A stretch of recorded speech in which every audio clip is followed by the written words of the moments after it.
Hello to our viewers. Today we're going to discuss the FOIL method in multiplying binomials. If you're going to multiply binomials such as this one, 2x plus 1 multiplied to x plus 3, one handy way to do this is to using the FOIL method. So the word FOIL here is an acronym that stands for F first, O outer, I inner, L last. So remember the word FOIL. If you're looking at these binomials here, our first terms are 2x and x. Our O, the outer terms, are 2x and 3. Next is the I, the inner terms are 1 and x. And lastly, the last terms are 1 and 3. The F.O.I.L, FOIL here, will be our sequence or the order of multiplying the terms of these binomials here. So let's begin with the F first.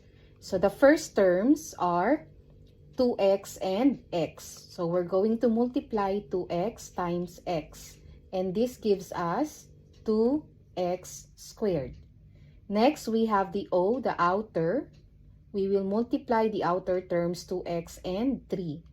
So 2x times 3, this gives us 6x. Next is the I, inner terms. We have here 1 and x. Multiplying 1 times x will give us x. Next, the last terms, 1 and 3. So we will multiply 1 times 3, which will give us 3. So now we can write these numbers to form our final answer. So we will begin with the first, okay, this one, 2x squared, and then this one, plus 6x, and then plus x, and then the last, plus 3. So we have 2x squared plus 6x plus x plus 3. Now we can combine these two terms here. So this will now become 2x squared. Okay, let me write it here. 2x squared. 6x plus x will give us 7x. And then plus 3. Now your final answer is this. 2x squared plus 7x plus 3. Let's proceed to our next example. We have here x plus 5 multiplied to x minus 4. Again, we will be using the FOIL method here. So let's start with the F. The first terms are x and x. So we will multiply x times x, which will give us x squared. Next, the O, outer. The outer terms are x and negative 4. So don't forget the negative here. So x times negative 4, which is equal to negative 4x. Next, the inner terms, which are 5 and x. So 5 times x, which is equal to 5x. And the last, L, the last terms are 5 and negative 4. So 5 times negative 4 is equal to negative 20. Now we shall write our answer. So we will begin with x squared, and then minus 4x, then plus 5x, minus 20. So we can combine negative 4x plus 5x since they are like terms. So this is now x squared. So it's like 5x minus 4x. So we will have plus x minus 20.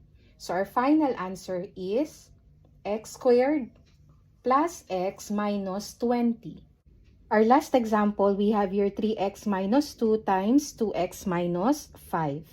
So still using the FOIL method, we'll start with the F, our first terms, and these are 3x and 2x.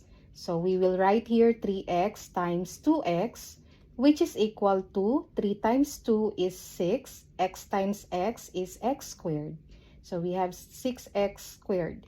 Now for the O, the outer terms, we have 3x and 5 or negative 5. So 3x times negative 5, which is equal to negative 15x. Then we have the inner inner terms are negative 2 and 2x.